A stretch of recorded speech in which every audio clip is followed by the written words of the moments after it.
My name is Samuel Justice Vance. And what is today's date? Today's date is March the 22nd, 2018. Why are you here today? I'm here today to go over the legacy of my mom, Dr. Valerie Omega Justice Vance. How did your mother get that name? My mom was born in Mount Pleasant, Texas, at a time when they had about maybe 7,000 people in the whole town. And there was a banker in Mount Pleasant that said that if mom took her name, that she would open up an account for $5 whole. So mom took the name as well as the old world spelling of the name, which is Valarie, in honor of this banker who was a friend of the family. And what year was your mother born? My mother was born January the 7th, 1913. And what did her parents do for work at that time? At that time, my mom's father was practicing law in the South. However, he was not allowed to pass the bar. He knew everything, but somehow he would take the bar, and they kept telling him he didn't pass it. So he practiced what was known as, forgive the reference, nigger law, which meant that he could only represent black people. And so he was representing different people, and sometimes in the courtroom, if the other lawyer got tired of it, he would say, Your Honor, you're not really going to take the word of a Negro over this white man. And that would literally be enough to settle the case. How did your grandfather learn law? What schools did he go to? He went to school, I believe it was the University of Chicago. The story behind it is very telling. He got they used to transport different things like coal, cotton, etc. on the trains, and they weren't covered in those days. And so he would go down and he would get what would fly off, and he would sell it. This was unbeknownst to white people who were there locally. And so before they knew it, over the years, he had accumulated a nice sum of money. And then he went from there on to school. Was he born into slavery? No, he was not born into slavery. He was born a free man. He was born in, I believe it was in the 1880s. My memory fails me on that. So his parents were slaves, and do you know where? Yes, that is true. His parents were slaves. I do not know as much about his side as I do my mom's side. And my mother's father was Mose Price, who at that time was the richest black man in that part of the South. And he had gotten a store and was selling things and was actually making a tidy amount of money at this little bitty country store. And so he gradually bought land and he accumulated cattle. And so he actually had something. He actually had the first car that was owned in Mount Pleasant, Texas, which was a little disconcerting because some of the white people went to him and said, Mose, you're not really going to get a car before we do. And he said, So, so we're starting in 1913 with your mother, and then we went back to her parents. That's not that long of a time between the end of slavery in America and the Reconstruction of the South. No, it is not. So your family is in this massive transitional time, and they came up real quick. They did. Can you cite any elements that would lead to this transition from being property to going to college and having careers and businesses? Is that a trend within the family? It's a trend just to really struggle in the family. They had a certain amount of connectedness with there are people in the family who were very light at that time, and we even have pictures of people who were my grandmother's mother, who was part white herself, and so sometimes they were able to learn different things. And they were able to pass. They were exactly. Some of them were able to pass, and there was a lady whose name was Rhodey. Rhodey in the 1940s, excuse me, in the 1840s, was in a relationship with a white owner. And so what he decided to do after Rhodey became pregnant was he took Rhodey and he said, you will not have to be in the field anymore. You will come into the house.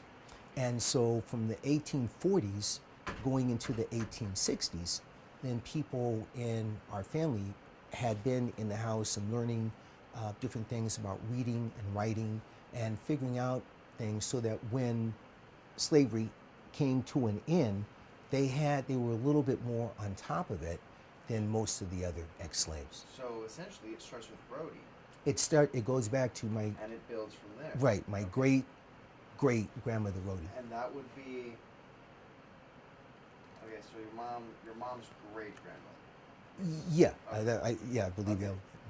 So your mom's mom, what was her life like? My mom's mom, she went to what became the forerunner of the community college system. It was known at that time as normal school. Huh. Yes, if you look it up, there's actually, I'm sure you could find something about it. Anyway, so normal school was where you went at that time when you wanted to go higher than high school. And so she went and she graduated from normal school and she taught herself. And this was in Texas. This is in Texas. So your mom, growing up in Mount Pleasant, Texas, Mm-hmm. do you have any stories that she passed on to you about her childhood that struck a chord with you? Yeah. I had an aunt, Juanita, who fell down and injured herself. And she had gotten a hernia. And I was like, wow, how. So the story was that they were riding in a wagon and she fell out in the dark. And so they did not know. And then the kids said, Juanita just fell off, so they stopped and they went back and got her. But they were literally going. Remember I was saying about my great grandfather getting a vehicle. Okay, so they were literally going where they had to go in wagons. So yeah, that kind of gives you an idea of how things were at that time. Now, did your mother have any upfront or abrupt interactions with racism growing up? No. My grandfather saw to that. What happened was my grandfather. There's a scene in Roots that I really relate to, where there's a gentleman who is paid for his land. And he goes over and he tells the white person that he has purchased the land from that he's through paying for his land. And the white person tells him, no, you're not. You're going to keep paying me. So that isn't just a figment of imagination. That actually happened. A scene like that actually happened with my grandfather's cousin. And so he went to him and he said, I have all my receipts. I paid for my land. And he was talking to him on the courthouse steps. And a white man walked over to them and shot him and killed him. He died right there. And so my grandfather was very traumatized by the whole thing. And so he went back and told my grandmother, we're leaving. And so they packed up, they sold stuff because they had some land there. People worked it for them and they, paid them. And so they sold everything and they left and they went to Ohio. And this was in what year? This is in 1919. Okay. My grandfather knew about Ohio from when he had been in the service. He was a lieutenant. And someone had told him about the wonderful, land of Ohio. What did your great grandfather do in the service? I do not know. I know he Was he rose. Army? World War I? He was in the army. Yes. He. I don't know if he was actually over there. I never asked what he did. It. All I know is he was in the service, and he got to be a lieutenant. But I never met him. I'm. I was born in '56, and he was born in 19. I mean, he passed in 1952. Yeah. He- For him to be in World War I, he had to be born at least in the 1880s, 1890s. Mm-hmm. Okay. So, your mom is 6 years old when they moved to Ohio. Yes. Did she ever tell you of her first impressions of Ohio versus Texas? Her first impression of Ohio was getting lost. So she remember she was there with my grandmother Ellen, my great grandmother Ellen. Now great grandmother Ellen, that was my grandfather's mother. She had been born a slave, and she moved in with my grandfather when he built this house. My grandmother wanted a house, and so luckily he was able to afford to actually purchase one and have it built, as opposed to purchase a house that was already there. So anyway, they had walked around. They were in Lima at the time. They didn't move straight to Toledo, and so they were in Lima, and they were walking around, and they got lost. And my mom said she remembered that vividly because they couldn't figure out where they were supposed to go in Lima. But they only lived in Lima. They lived there like 6 months or something. It was less than a year. But that was grandmother Ellen. And so my mom and her siblings were partly raised by this ex-slave woman who was with them until she died in 1923 or something from a stroke. Mm-hmm. So, with the tradition of education Mm-hmm. and literacy and I almost want to say power, Mm-hmm. empowerment within the family. When did your mom first start going to school? Oh, she went to school at Navarre. Before I say that, I want to say one thing about my grandmother Ellen, which is great. On my grandmother's tombstone, my great grandmother's tombstone, my mom says something along the lines of, "Here is grandmother Ellen," or whatever it was that she called her at that time. But she had the words put in, "Born a slave, died a free woman." So, yeah. Mm-hmm. So you mentioned Navarre. Navarre. What is Navarre? Navarre is an elementary school on Toledo's east side. Okay. And Still there to this? Navarre is there. Yes, Navarre is there. And was it exclusively for black students? No, it was integrated, and it was becoming more integrated because black people were coming from the south, going literally through Toledo up to Detroit. Did your mom speak about any of her favorite subjects? She liked everything, learned everything, and so my grandmother Justice started telling her when her first report cards came home and she began, seeing what was going on. She said, "You're going to get a PhD," and she started telling her this literally from the age of 6 on. "Valerie, you're going to get a PhD," and so, yeah. Mm-hmm. But that's how that started. Mm-hmm. When would the next epic be? High school around that time? The next epic for her was there was a contest of memorizing bird names. And so she memorized, it was something just astronomical, like 1,800, or it was something really, really, really mind-blowing. And from there, people began talking about her and how she really was going places in life. And how old was she when that? I believe that was in high school. And I think that was around the time that Ella P. Stewart began to take notice of her. And who was Ella P. Stewart? Ella P. Stewart was one of America's first black female pharmacists. Mm-hmm. So, after high school, where did your mother first go to college? She went to Howard. She got help from Ella P. Stewart. Ella P. Stewart decided to have card games, and they would have card games, and then they would take part of what was there, and they would help us because she said, "You're going to go to school." And so other African American women that were somewhat well to do there in Toledo would do that. Mom would have had a scholarship, but she couldn't get at the top of the class, so she had to take second place. Um, she knew she was supposed to have top of the class because of her grades, and so her teacher called her in and spoke to her about it and said, "We just can't, we can't give this to you as an African American." And so a white girl got it and got the scholarships that went along with it. And years later, when my mom was inducted into the Morrison Waite High School Hall of Fame, and she went there and talked to different classmates who were still alive, they told her that the teacher, when my mom wasn't there, and there were just white kids in the class, said, "Are you really going to let a colored girl do this? Are you really going to let a colored girl outdo you?"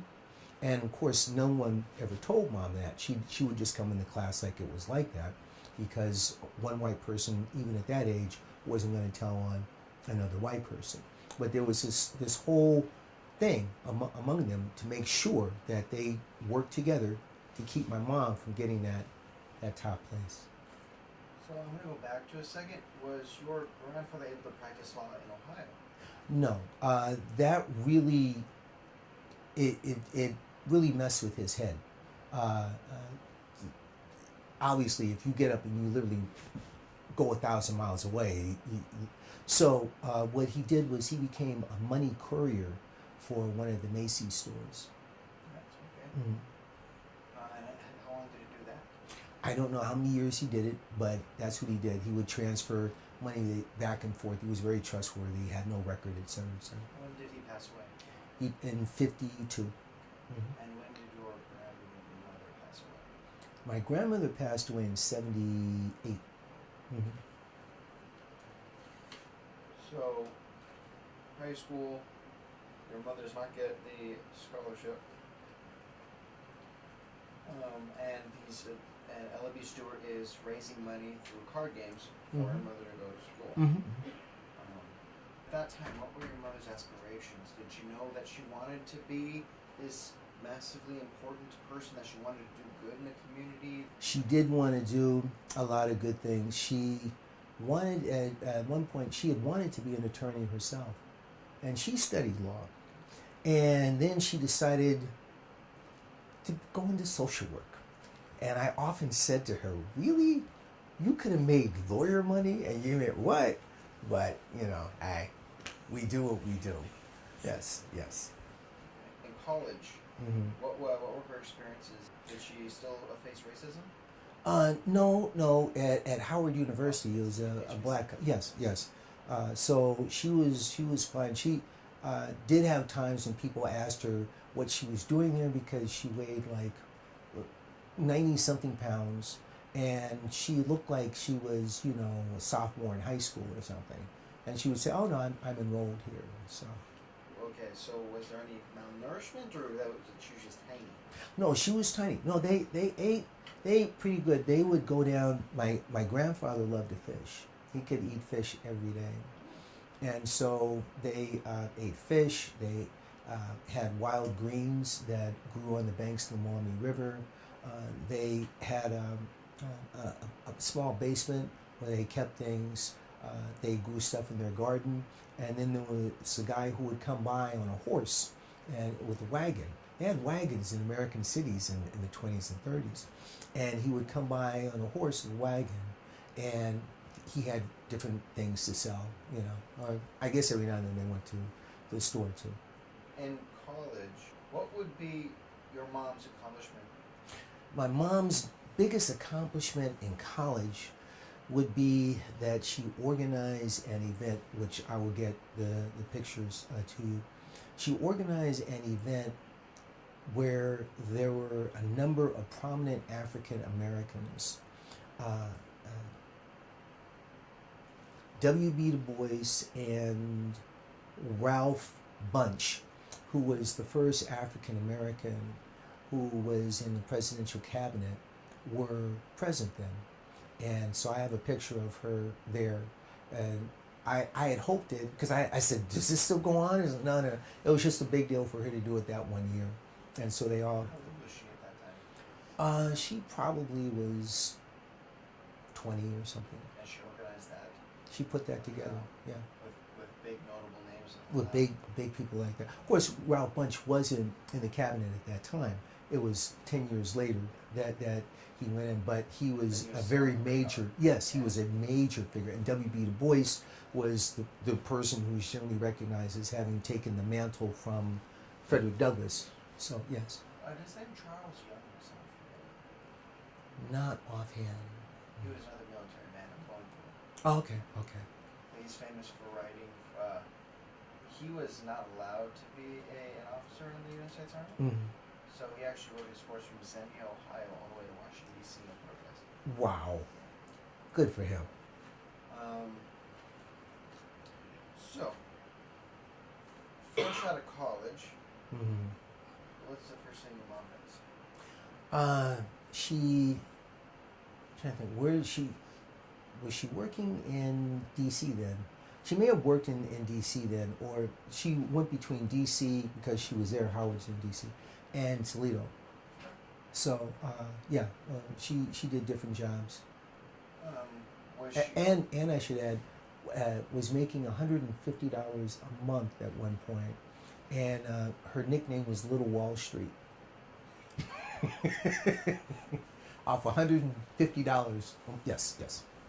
what would that be in today's dollars with inflation? Probably that would be like, yeah, someone getting, like several thousand. Yeah, she was living it. Okay, what was she doing with these various jobs?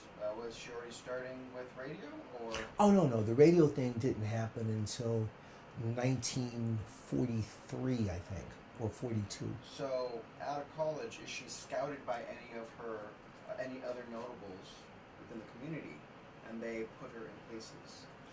That may have happened. I do not know offhand how she got her first jobs, Okay. but yes. We're in the early 30s now?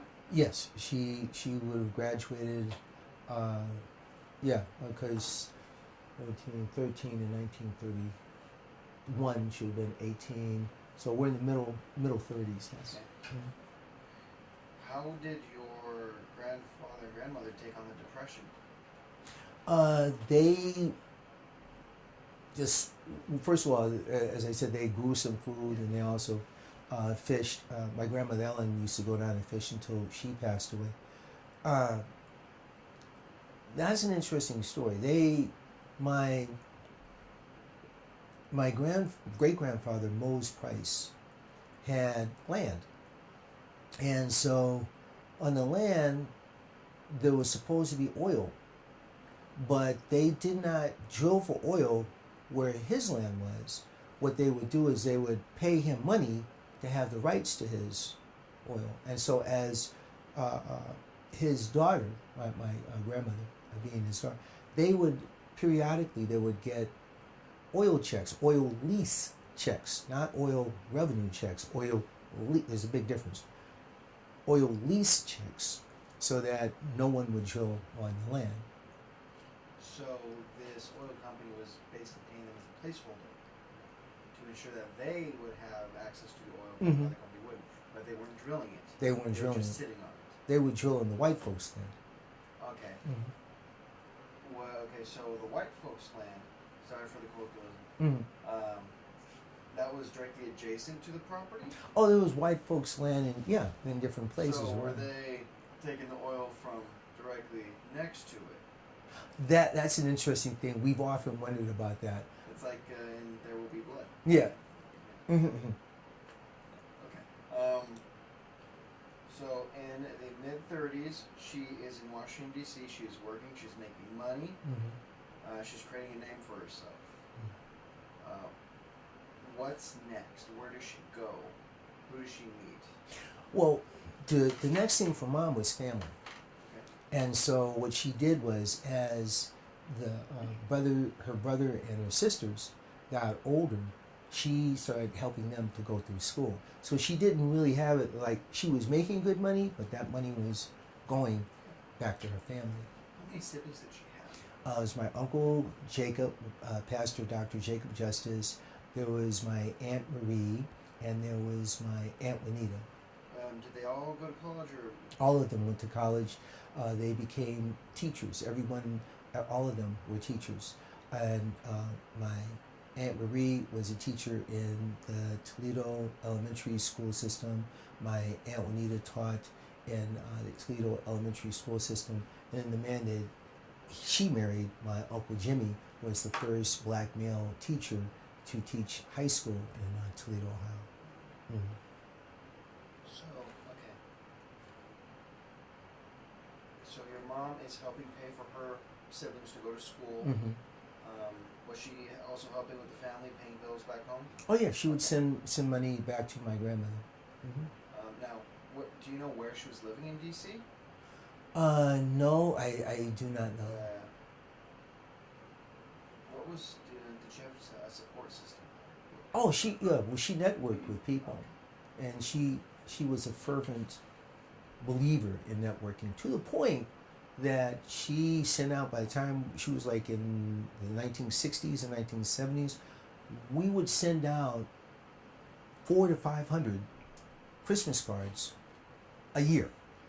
We'd clear off the table at Thanksgiving, get everything in the kitchen, and she would sit down that night and she would start filling out Christmas cards.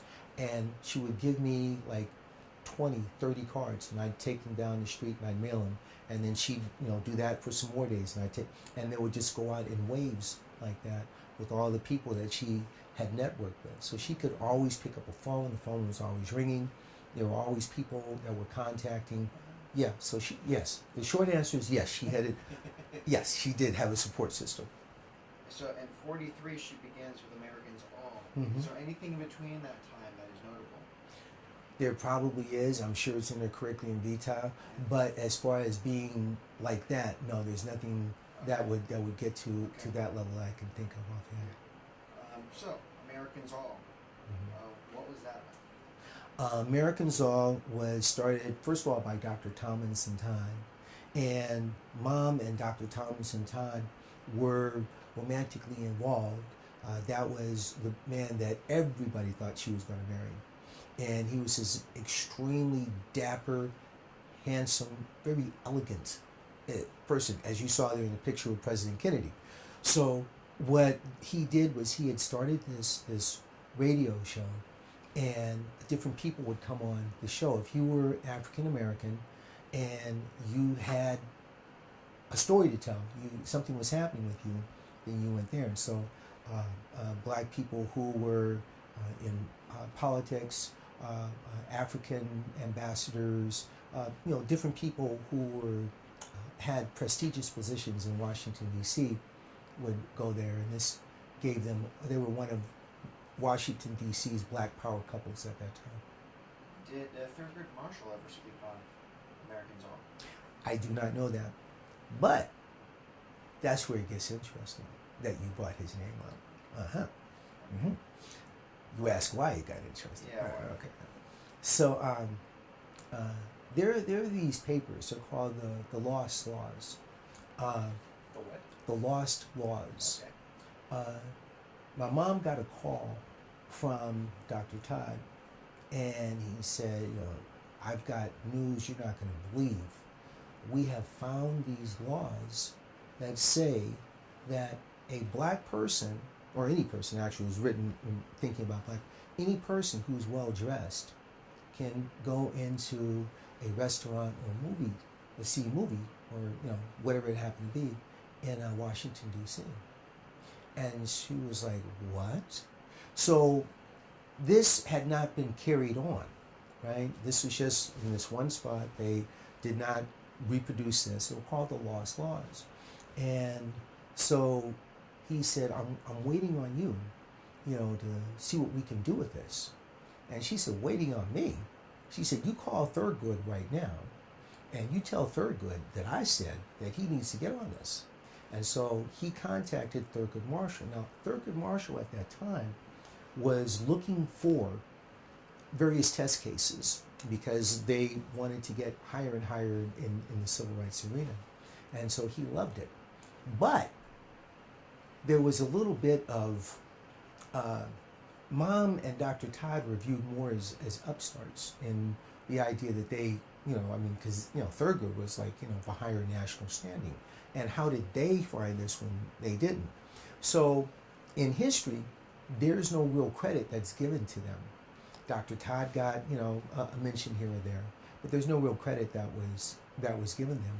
But it went in a case known as DC versus Thompson, and Thurgood won, and it was the gentleman's name escapes me, but he was the most prolific of the Supreme Court judges, and I can't think of his name right now. But anyway, he was the one who wrote the case. If I said it, you would recognize me. He served on the Supreme Court for 50 years or something, but he wrote the deciding statement in Mom's case with that.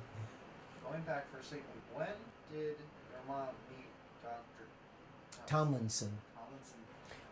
Dr. Tomlinson Todd and Mom met. I don't know. I would have to figure that out. I have stuff to go through. I have a lot to go through. So how long did Americans All run as a radio program?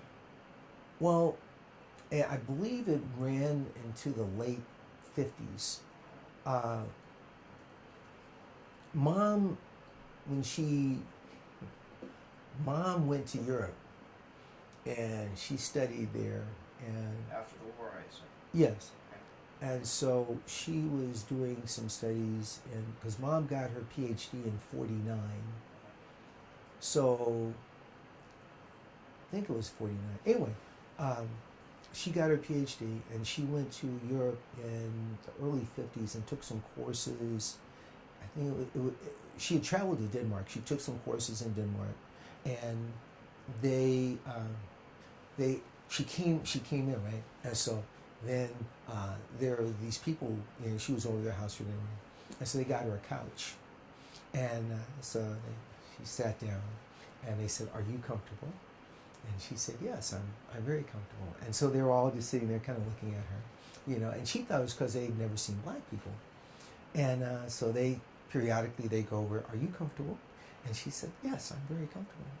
And so finally, someone told her that black people had tails, and they had believed this, that the soldier had told them, and so they didn't want her tail to be smashed, right? So they had her on a couch, right? So yes, so well, real talk. So so anyway, she had gone over to Europe, right? And so she'd been walking around, and she was in, I don't know if she was in Paris or where she was, but she saw my father. And she said he just looked so good, standing there, this uniform, this tall guy. And she walked up and said, "Hi." And he said hi, and they just started talking. And so they had this whirlwind romance. And so when she came back, she told everybody, "Well, I'm getting married." And well, they hadn't decided that then. He came and still visited her stateside too. Anyway, and so everyone's going, "Really? Well, it's about time you and Tomlinson Todd tied the knot." And she told, no, it's not Tomlinson Todd. Well, who is it then? And of course, nobody knew who my father was. And so that freaked everybody else out. And I think it came as an unwelcome surprise to Dr. Tomlinson Todd. And so she was involved in it, in Americans All, until 1952, and then she got married in 54. So what year, guesstimation, did your parents meet? 1952. Okay. Did your father serve in World War II? He was at the very edge of World War II. I got some paperwork after he passed that said that he was in in the European part, but in Asia, in different Asia parts. specific. Yeah, in different parts there. So at the very, very tail What end branch of of the war, service? he was an army man. What was your mom's perspective on African Americans in the military during World War II? Uh, If that was something you spoke yeah, I don't know. I would have to go through. I have so much stuff, but I mean, really stuff. I've got like writings and but I don't know if she had a perspective on it. I'm sure she had a perspective that wasn't that favorable. But my father, I know his perspective was he wasn't gonna let anybody talk trash on him, and he carried that over into like civilian life. He was like, you know, I was in World War II, I was in Korea. You're not gonna do that here. So so that was. Was he overseas in Korea? Yeah, he was in Korea. He was there when the Chinese. He described to me how it was. How the Chinese would send these troops, and the front line had weapons, and the people backing them didn't. And then they would come, and they would shoot them, and so then they would come and pick up their weapons, and he said they just kept coming and kept coming, and so they fell back. Yeah, because they weren't supposed to cross the Yangtze River, and I think it was, I forgot who, but someone decided that was a good idea, and it really turned out to be a disaster. Mm-hmm. So, your parents meet in 52. Mm-hmm. They marry in 54. Mm-hmm. Your mother is no longer working with Americans All, Mm-hmm. which would come off the air shortly afterwards. Yeah. And you were born in 56. I was born in '56. Where were they living? They had moved to Boston, Massachusetts, and while we were talking just then, I forgot something monumental. My mom did the nation's first extensive writing on unmarried fathers, and she interviewed military troops and asked them what they felt about leaving children that they had made, and then having to come back here, and all kinds of different ways that she researched that. And it was like 400 and something pages. It was, which she typed. She would, you know how you want a do-over in your life sometimes? I told her, I said, Mom, this should have been a commercial. She would drink Pepsi Cola. She would stay up until midnight, and then she would go to bed at 6 o'clock. Wait a minute. She would go to bed. Yeah. Hold on. She would go to bed at midnight, right, and then get up at 6 o'clock. Okay, right. I said that right. But the next night, she wouldn't go to bed at all, and she did this for months. That's how she finished her doctoral dissertation. So just to make sure I stated correctly, she would drink Pepsi and work on it. She would crash out at midnight. Then she would get up at 6 o'clock that morning. And then the next day, she wouldn't go to sleep. And she was just doing research, making phone calls, writing letters, working on her doctoral dissertation. She was using Coca-Cola the way it was meant to be used. Yes, Pepsi Cola, yes. Oh, because, no. She would tell you in a heartbeat, don't you bring me any Coca-Cola in this house. Yeah, she knew it. And if you gave it to her, because I did that one time. No, I did. Yes. I did. And she was like, did what? It was real talk. You better not try to pass on some little, please. Okay. Okay. So was her dissertation on the unmarried fathers? That was it. Okay. The unmarried father. Where is that dissertation today? At Howard, right? Or is a copy in your collection? I have a copy of it. Yeah. Cool. Okay, so she gets her master's gets her PhD in 49, you said? I think it was 1949. Okay. You're born in 56. Mm-hmm. What are your first memories of your mother? My first memories of it was 1949. It was because she did the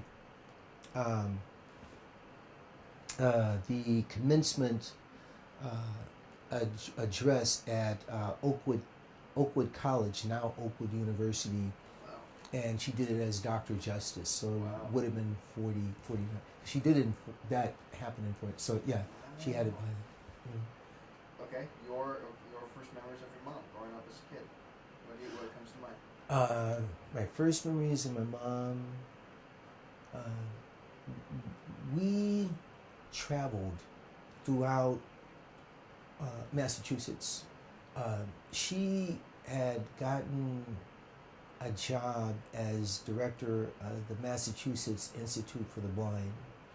And so they had several offices, and she had to go and visit them. And so I remember going there and visiting them with her. Did you have an idea of the magnitude of your mom, of her personality, of the people that she knew growing up? Absolutely not. Anyone stick out in your mind of coming to visit for like the holidays or just dropping in? Anyone that would be out in the world, someone completely notable, but to you it's just that person? I don't know if that's a clear question, but No, I know what you mean. No, I think the first time that I really connected on something like that was in '66, and there was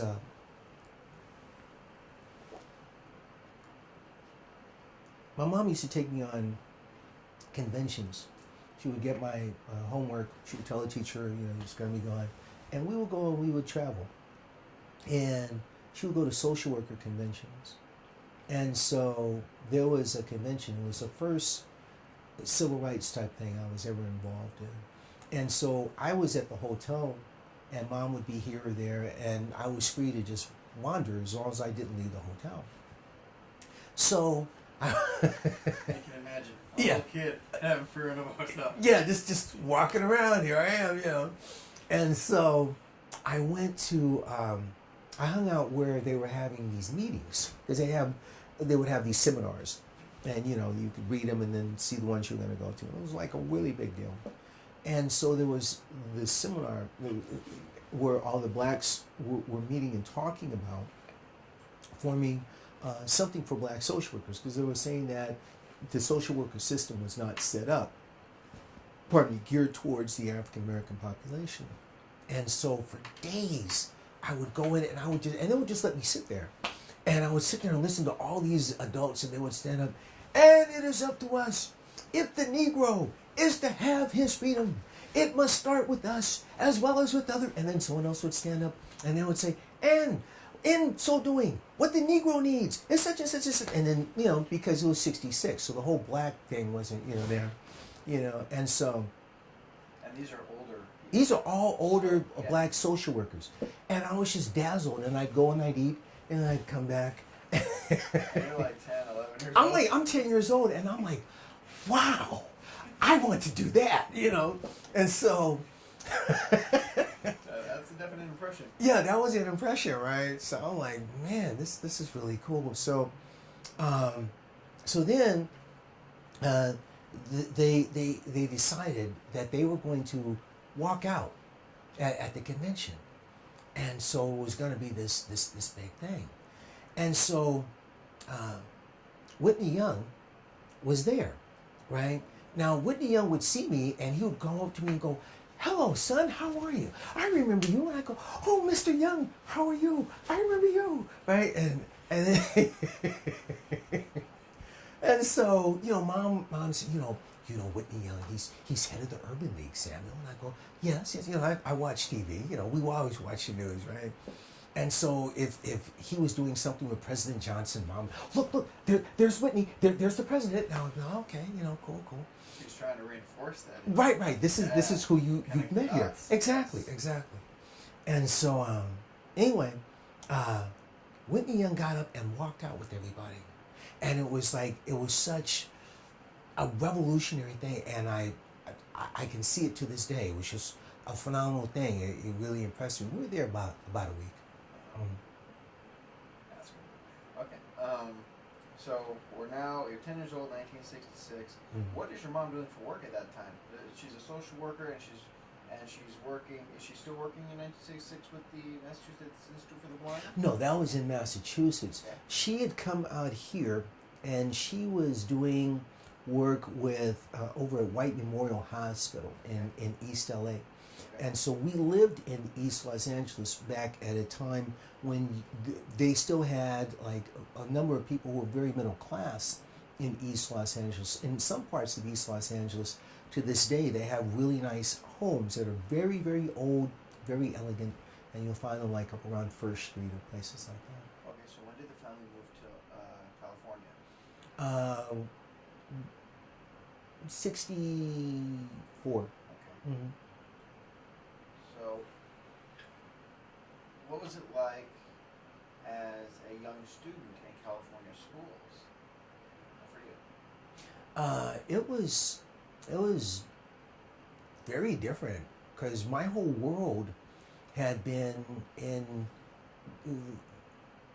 Massachusetts. There were black people and there were white people, and if you wanted racial diversity, there were more black people and then there were more white people. So I came out here and I was like, wow, because there are all kinds of different, even then, not nearly like there is now, but even then. And so that was amazing for me.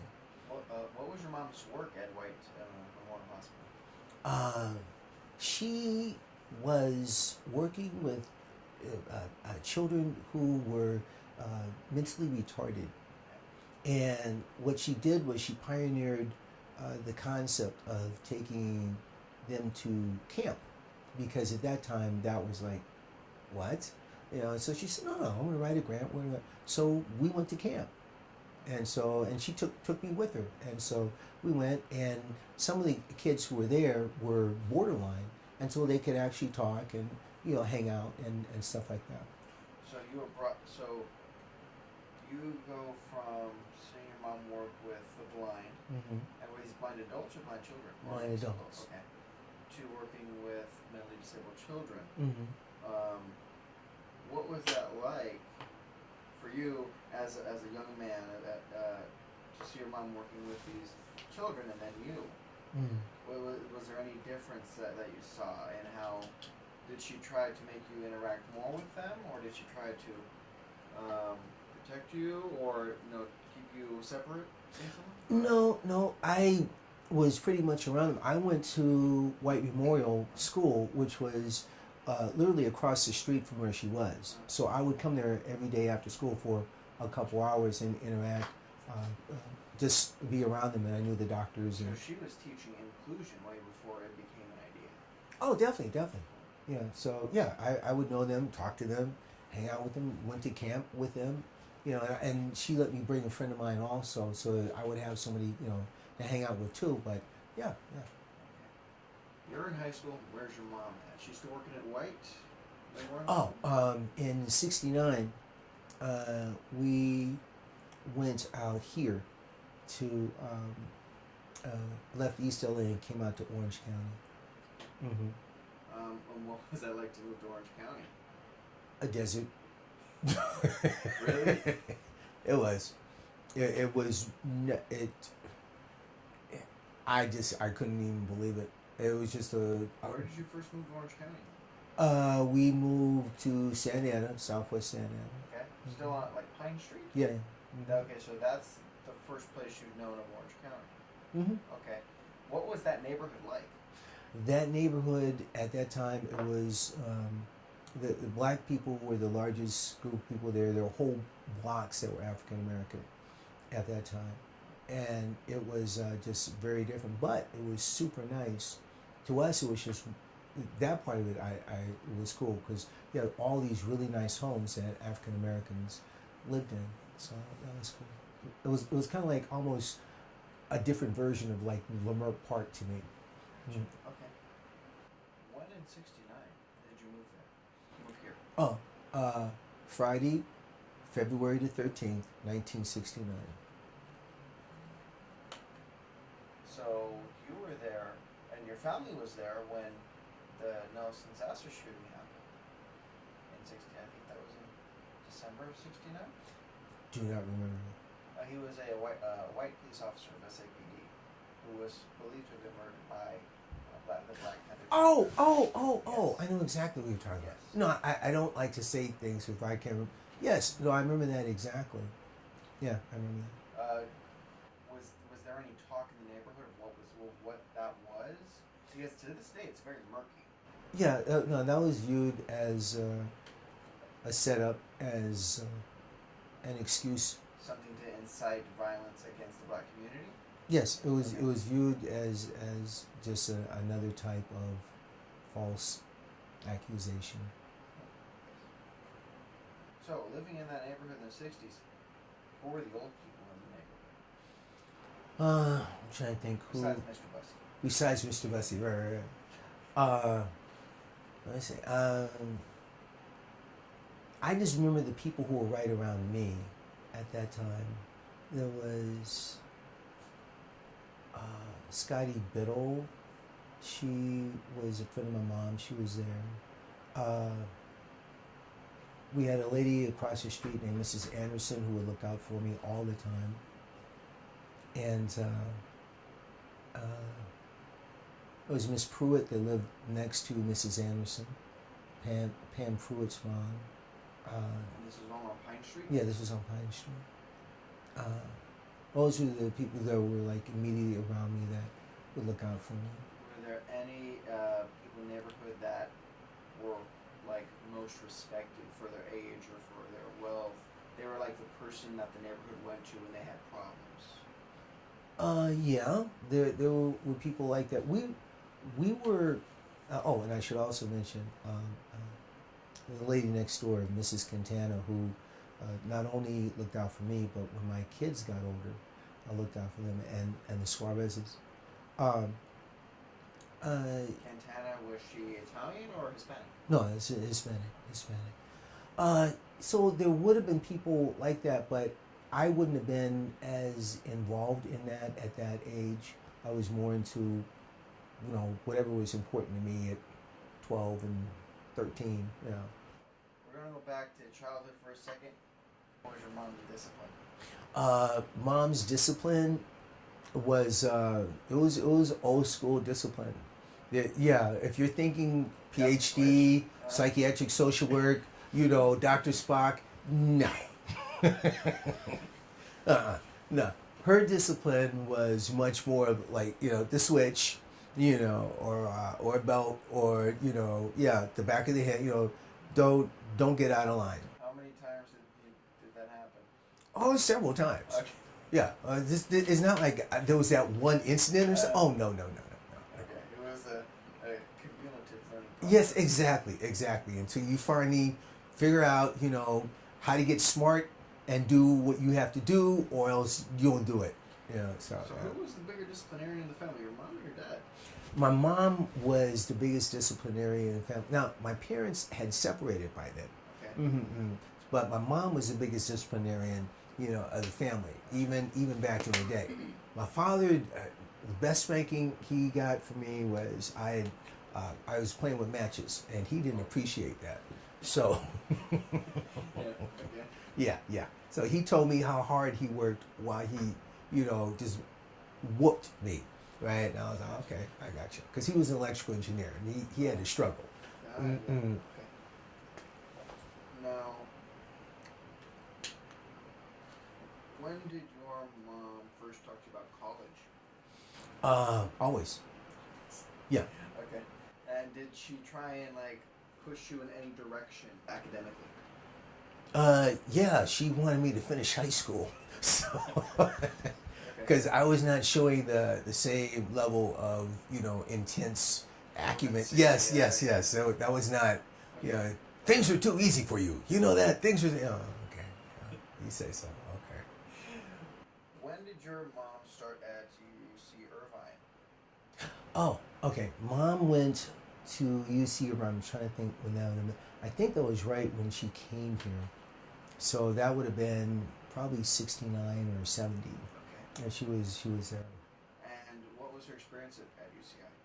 I don't really know what her actual experiences were. I just know that she went there, that no other black people had been teaching there. and so that was like a big deal for her. So she was the first black teacher at UCI. As far as she knows, yep. Would she be seen as the leader of the integration effort inside UCI? No, she just was the first. It wasn't like, there was no, she was just there, right? And so it wasn't that big of a deal. Sometimes when you're in history, you really don't know it. Yeah. What did she teach at UCI? I don't know. She had a thing about respiratory illness and how to cope with that. I know that. And I know that she was on public television here, but I don't know what, because I used to have a picture of it, and I looked through the pictures and I couldn't find it. But she had a picture where she's there and you can clearly see like a television camera there. And she was being interviewed, but I don't know if they kept those or what they did. 1969, 70. Mm-hmm. How old is your mom at that time? I guess she was 50, I think she was 60, I believe, right when we came here. I think she was, no, what has she been? No, because she would have turned, she was 13, so she would have turned 60, I guess, in 73, I would imagine. Yeah. Mm-hmm. How long was she at UCI? I don't know. She was there. She went back and forth. If you look at like her curriculum vitae, is one I could piece together because at that time I wasn't as aware of her as I am now. But she seems to have done work here, work there. She was a prolific grant writer, so she would see things and we should do something about that. And she and then she'd be, she would, and I'm going to have this, I'm going to have that. So at that time, she was also doing grant writing for the Council of Affiliated Negro Organizations. They had the Head Start program, the state preschool program. So she dramatically expanded that and did $1 million grant, and it's been amended, of course, as times, but the basis of it is still functioning to this day. They no longer have Head Start, but KANO, the Council of Affiliated Negro Organizations, now has state preschool. Wow. Mm-hmm. Now, when did your mother start working at the Orange County Jail? That would have been, I know she was there in the early 70s, because I was doing the Frank Schufert days. And so, yeah, that probably would have been 71, because I used to goof around with friends of mine and tell them, yeah, my mom gets locked up every day. And just to mess with people. Well, what did she do in that program? Oh, when she was there, she was on the jail psychiatric team. She was one of the directors of the jail psychiatric team. So would she work directly with patients or with inmates? Yeah, with inmates. And what was this for? People who had done things that were really, really heinous. What was the purpose of the program? To separate people who were bad people. She was call them separating the mad from the bad. And so sometimes people are just evil, and then there are other people who are mentally ill. They don't really know what they're doing. But what is the difference? And she would talk to people who had, sometimes every now and then she would get like a Jewish kid who had a Messiah complex, or just people who thought like, no, this guy leaned over to her one time when they were talking. She says, "Is there anything else that you want to share with me?"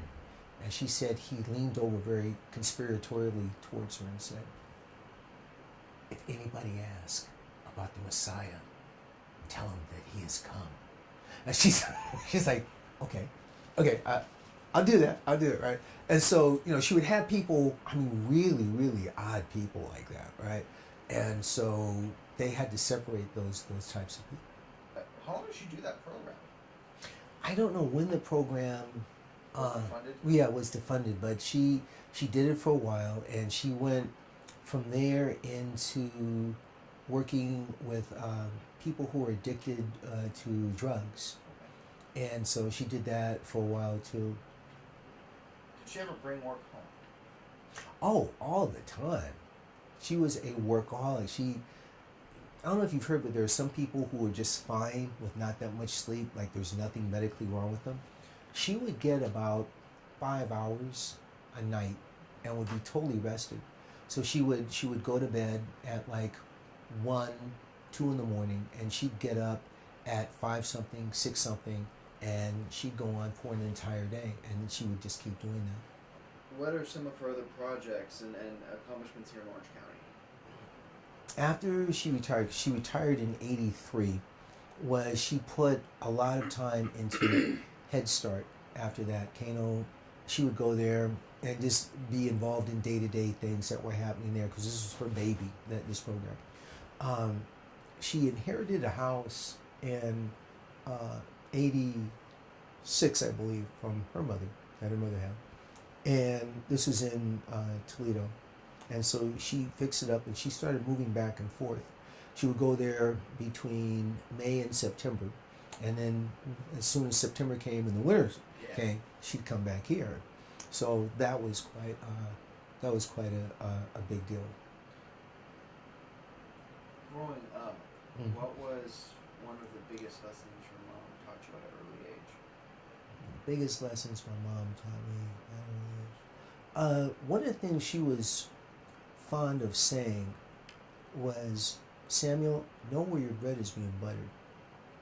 So if somebody did something and they were supposed to be allies with this person over here, she said, yeah, I cannot believe that so-and-so did so-and-so. Now, the consequence of that behavior is going to be such and such. And she was saying, you watch and see what I'm telling you.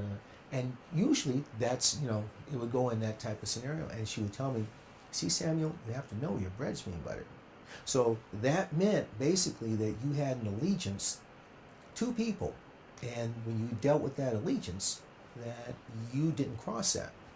But then she also taught me things about having multiple allegiances, whereby you would know what was happening with this, and you'd know what was happening with that. Kind of like they do on Big Brother, only not in the same gutter kind of way. Right. But you can have multiple, like within within a community, within a group of people, where one person would go and they'd talk to her, and then she'd get a call maybe an hour later from someone else who was aware of that or maybe involved, and she would sit there and listen as if she hadn't heard anything. Mm-hmm. So your mom is retiring, but not really. Yes. Did she ever slow down? No. She had arthritis. She couldn't walk well at all. But she mentally, if she hadn't had the stroke, she would have just kept going. When did she have the stroke? I think she was 91. Mm-hmm. So that would have been, it was in '05. Okay. Mm-hmm. Did she ever speak about any opportunities she missed or things that she wanted to? Oh yes, yeah. She had always wanted to run a university.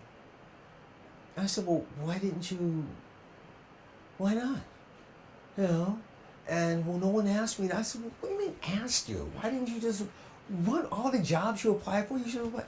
But she wanted to run a university. I was like, really?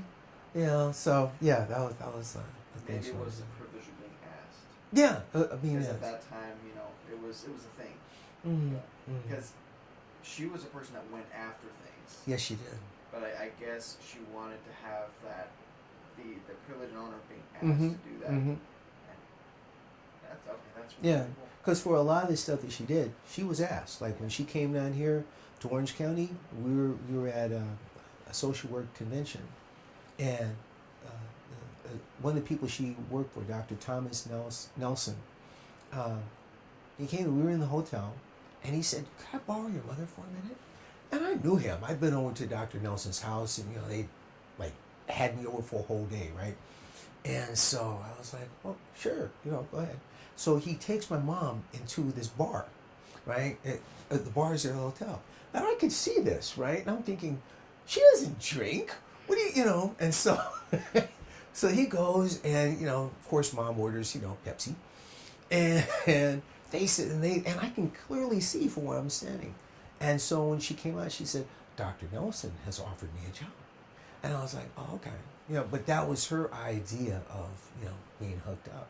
So, yeah. Now, how does Joseph Cotton fall into this set of connections? Joseph Cotton was an actor who was very well known. He was one of the top actors of all time as far as movie attendance and stuff is concerned. And so my cousins Ida and John were here. They were in the West Coast, and their mother, Manola Peel, was a part owner of a bank in Texas. And so we found out that we had cousins out here, and we don't have, but so much family. Like, I'm an only child. And so when we found out they were here, we were thrilled. So we went over there, and, you got to see where we're at. And so we went up, and we started going up through these hills and all this. So we got to this, and there was just this big, the house is just huge. And I was like, you guys live here? And they're like, yeah. So we go in, and we walked around and looked at the stuff they had, and they went and they did whatever they were doing. And so then later I went and I sat down, I was reading whatever I was doing. And my cousin came in and she said, you have to get up, don't sit there. So I get up, right? And so then that chair was owned by, and she gives me this history of this chair. And I was sitting in what turned out was they had gotten it from some European nobility something, and I'm like, oh, I'm sorry, I didn't, I didn't know, right? So I get up out of this, like, and the chair was old, and so then they pointed out, you don't, when furniture looks like this, it's just for show, people don't really sit in it. And I was like, okay, I could dig that, So, they wonder, well, do people really, like, turn on this light? Do people really, what can I do here, right? Because I didn't want to repeat that. Into a minefield, Yeah, exactly. So anyway, so we went through the house and looked at, they had this beautiful swimming pool. It was indoors. And the whole thing was just really phenomenal. So we split, we stayed there for, we would spend like a couple days there. And then they'd come and get us another time. They would always get us when they were out of town. And so we'd go and we'd spend some days. And then we went to, this goes a little bit back, but in the 60s, it was like 60, what was that? Maybe like the late 60s, our government used to stand behind its money. Now the money is backed up by the faith in the American government. We didn't go by faith when I was little. You got a dollar bill, and the dollar bill said on each dollar bill that this is a silver note that is redeemable for silver. So the silver notes started disappearing like that, Yeah. right? 64. Was it then? Yeah, that's when they stopped minting silver coins. Okay. Yeah. So the silver notes just started disappearing. And so but down south, because you got to keep in mind, there's no cable, there's nothing, they weren't as aware of that. And so they started sending, cousin Manola's people started giving her notes. And then she would take the notes and she would mail them over to Ida and John. And so what we did was we went, I think it was in San Francisco, where there was this mint. And we go up there, and Mom had all this money.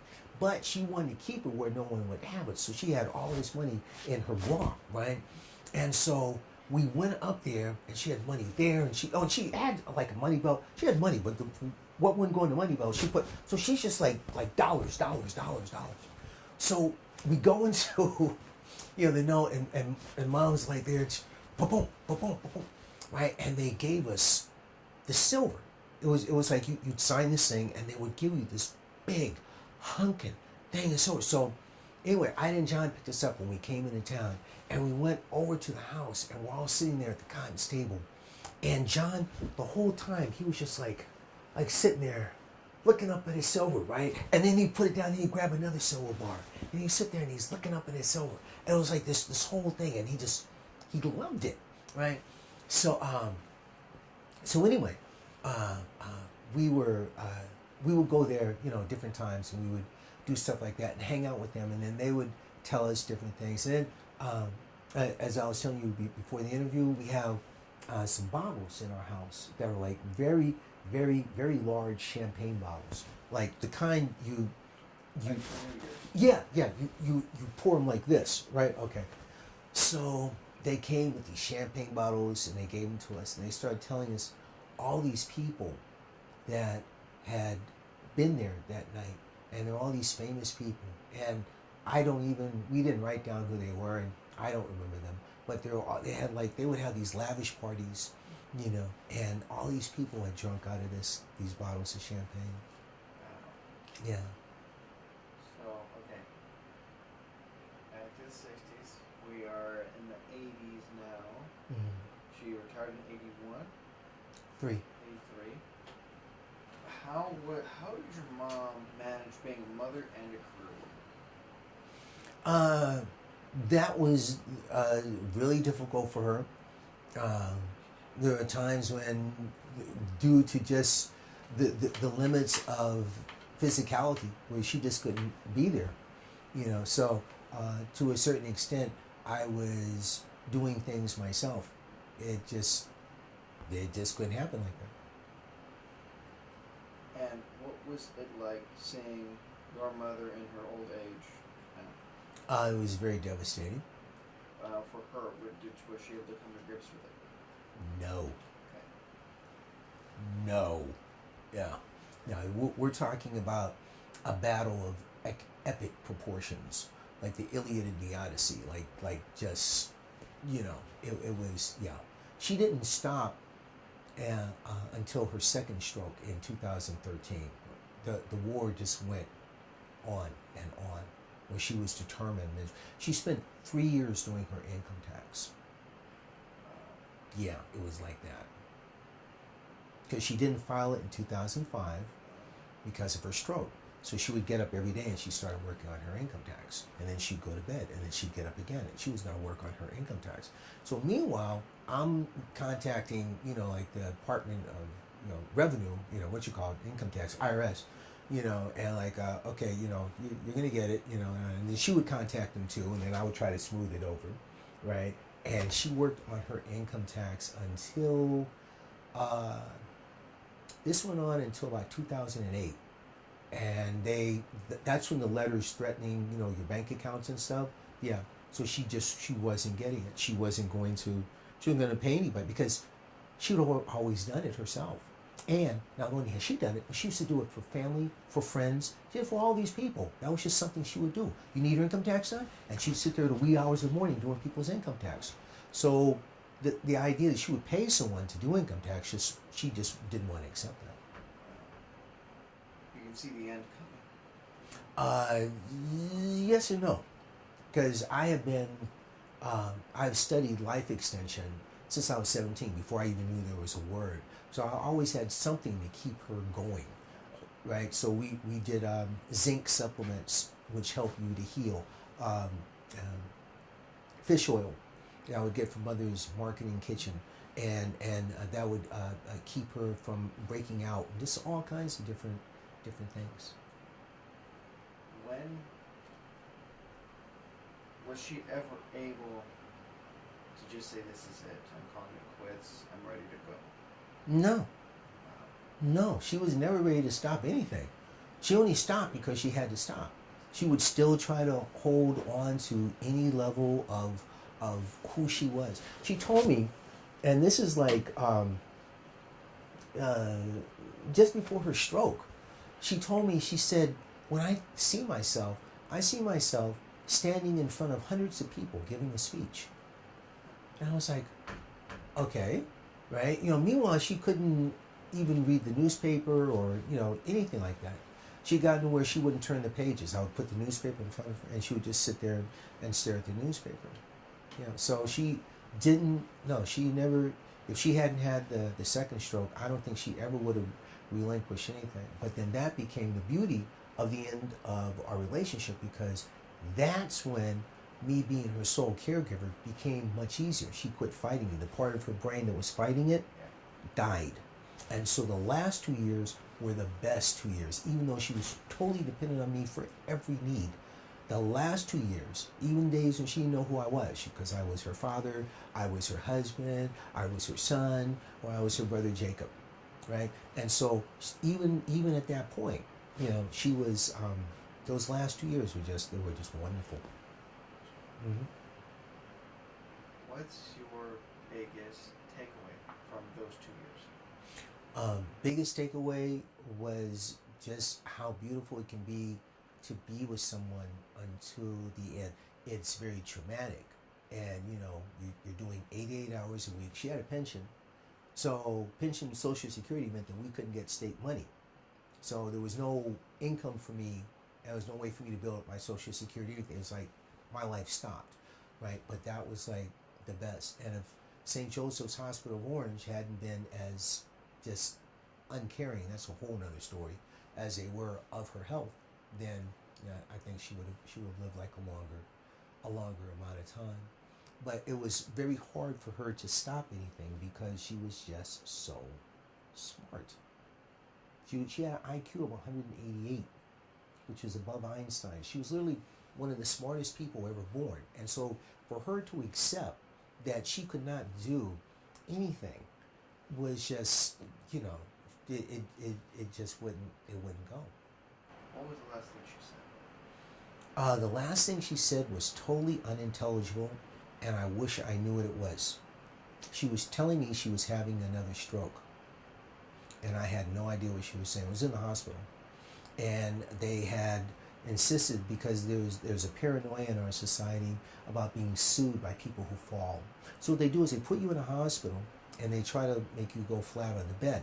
Well, the difficulty of going flat on the bed is, as you know, you're supposed to stand up and walk like if you're on a jet every 2 hours. And so it becomes easy for people to get clots. And so Mom had a stroke in a hospital, and she sat up and she just started telling me something, and she kept telling me, and she kept telling me, and she was like holding me and telling me. And I don't know what you're saying. I don't know what you're saying, And then I came back, as I said, I have to go do whatever it was I had to go do. And I left her. And so I came back, and she was quiet. And she didn't talk after that. And she never talked after that. And my last time I could have been with her, and and it wasn't. And if I'd known, because it occurred to me then, what she was trying to tell me was, I'm dying here, like do something, right?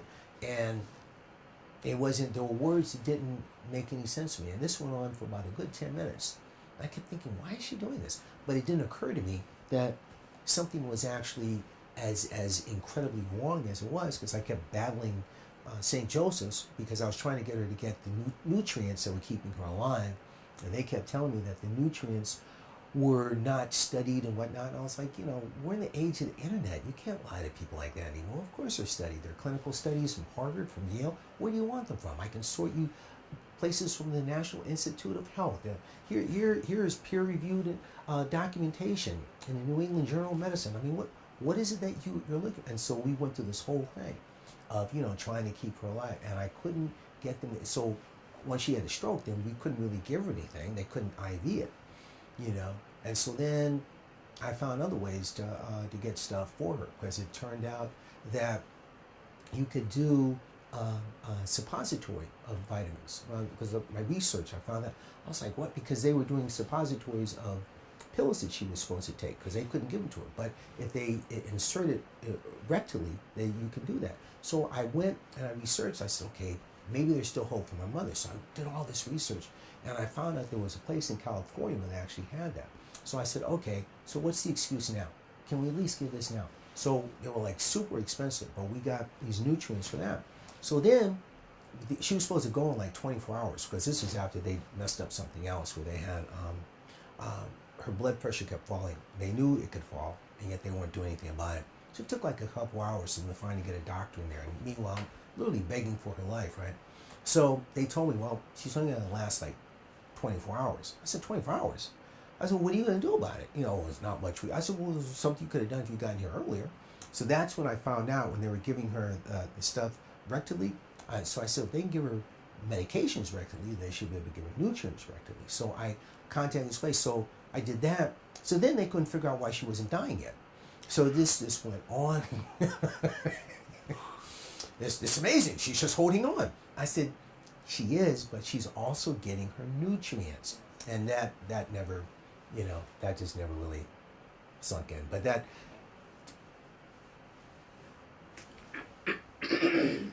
In the 1860s, during Civil War, there was a physician who noticed that people weren't dying sometimes, and then other times people were. He was like, what's the difference here? Both these people had the same injuries. And so he started reviewing what was happening. And it occurred to him that he was washing his hands when these other people weren't dying. So he went and he did his experiment. He took care of this one group of people, he washed his hands. He took care of this other group of people, and he didn't. And he found out that the people who he cared for when he was washing his hands lived. And so he went and he told other doctors. And they fought about this. They fought about washing their hands all the way into the early 1900s. It was a half-century battle because the doctors said that they had to wash their hands in between each patient, that it would take away from the time that they had to spend with all their patients. So they saw it as actually giving their patients care that was subpar. So the point I'm making is that if you're waiting on the medical establishment to figure out what you need to keep going, you could be in some trouble. So basically, that's the story of my mom. But that was the last, you asked me about the last conversation. That was my last conversation with her. What do you want to happen with your mother's legacy? My mother's legacy is something that I have been really working on because she did not get her just due.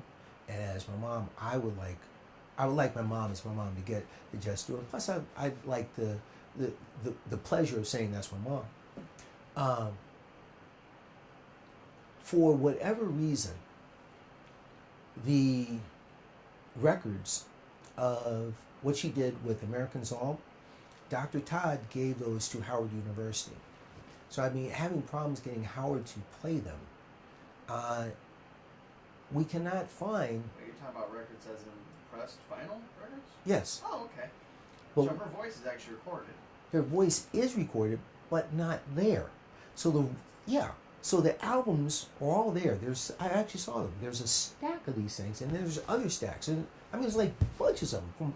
He made of every show, he put it on in record format. But none of hers are there. So I do not know exactly why they're not. But I cannot actually prove. I have proof from the family. I have statements from the family saying, yes, she was there when that was happening. And not just statements, I actually have a recording. I have a cassette tape where we talked to Josephine, Dr. Todd's sister. Oh, yes, I remember. Yes, you were there. Yes, you worked with him on that, etc. But she does not have her moment in history. And so I've tried to get them to research that. But they don't have a record player, and there's really not much happening with it now. And so all I have, and this shows my mom's not, I would tell her, okay, there was a point when I really started figuring out who she really was. I said, well, then why is it then that we never took our place with the Kings and the Kennedys?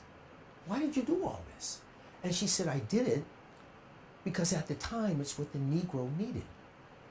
And that was her whole focus. I said, you could be a made-for-TV movie. You could, And so in going on that same, she thought that the most important thing was the day that she had Dr. Todd interview her about getting her PhD. So the only thing I have is a proof that she's been on the show. I don't have proof that she did the show.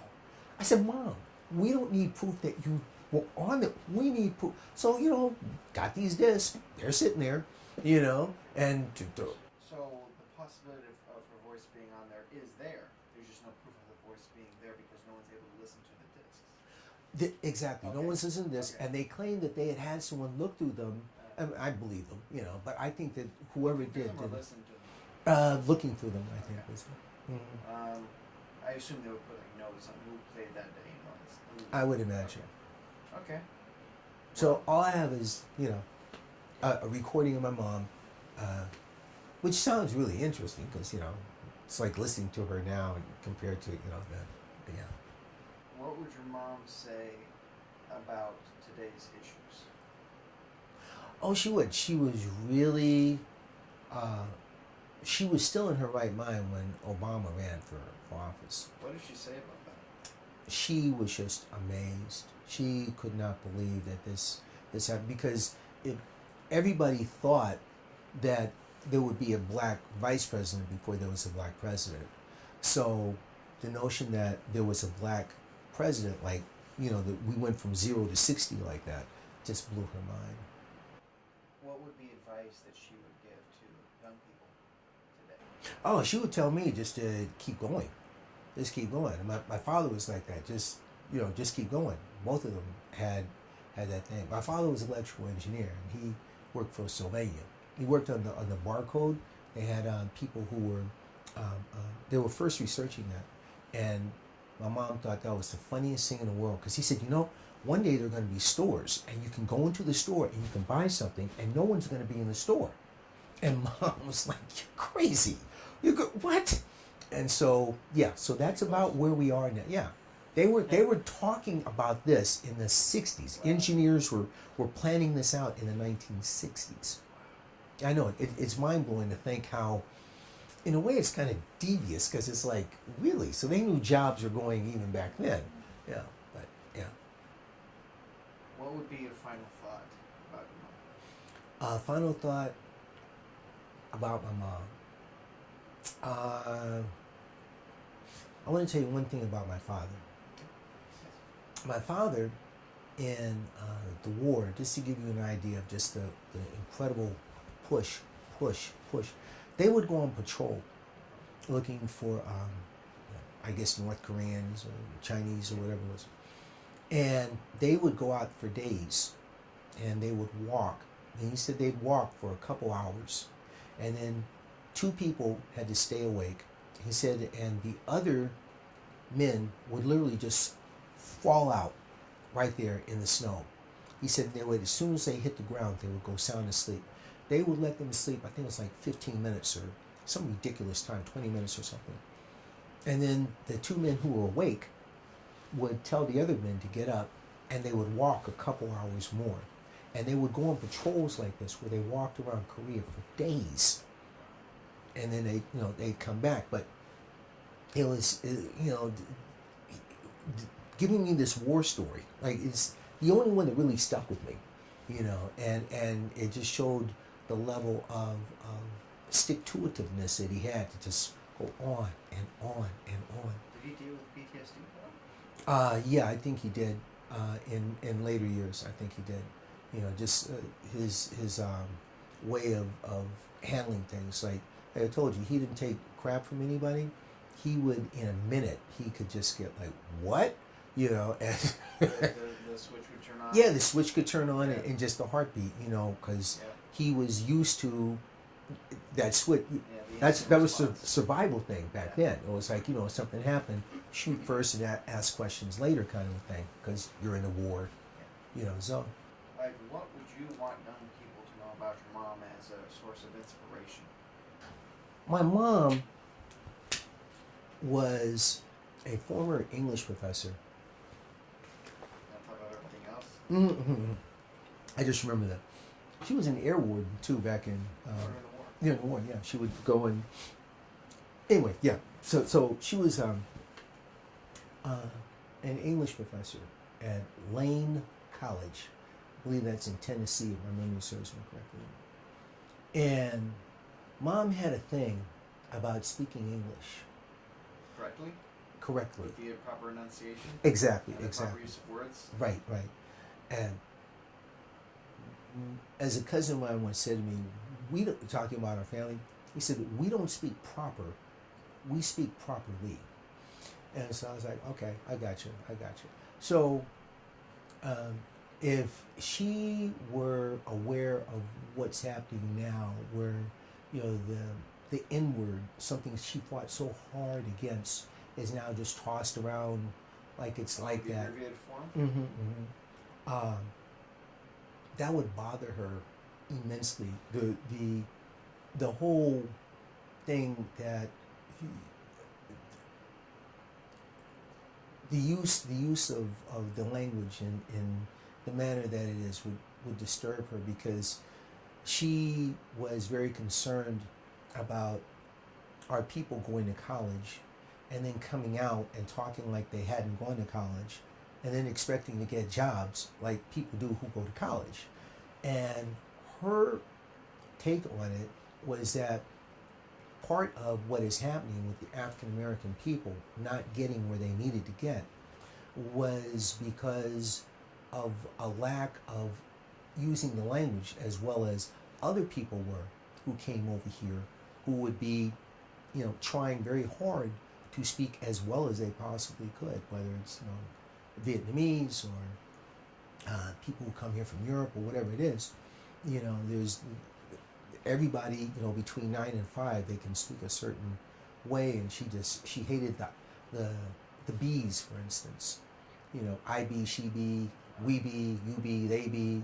You know how we be, right? So, if she had anything to say, if there's any legacy of hers, it would be, speak correctly. Speak like you actually went to school, like somebody actually paid for you, boy. So, Yes. Okay. that was just a big. That just really, really bothered her. People would leave, and she would look to me and say, "Would you believe that he went to college?" Or someone would say, she was an AKA. Oh, this used to kill her when the television would be on, and a famous black person would be there, and they would say, I'm an AKA, because that was her sorority, but they, didn't speak well. And that's not representative of the AKAs that I know. And so, yeah, that would be the thought to leave people. Common use of ask versus ask. Did that? Yeah, things like that. Yeah, axe. And axe goes back to King's English. You actually see that written down literally in like from the 1600s or whatever. And so you had this whole thing with slaves learning to speak from other slaves. And then sharecropping. So you had this sharecropper talk. And she hated sharecropper talk because we're not sharecroppers anymore. So she had like this whole thing about that, and it used to just grate on her that our people could be further ahead. Because we would call, I do this to this day. I'll call up somewhere and make a reservation. I'll say, oh, this is Samuel J Vance. I'm just calling. We'd like tables or ones by the water. Do you have any right now? Oh, that would be phenomenal. I really appreciate that. And what's your name, please? Oh, Christine. Christine, when I come there, I'm going to look just for you. We'll be there about 8 o'clock. I really do appreciate you. Hold that for, I appreciate it. Thank you so much, Christine. Click. And then I show up and I say, Christine, oh, Samuel, how are you? Right? So, of course, I now have to get whatever it is that I've asked for because she does not know who she's talking to. And you can go through society invisible and you can actually get things that you wouldn't ordinarily get if you speak well. And so this was, this is what she would be leaving for people to, and so if I said anything about a memory of hers, it would be speak as well as you can.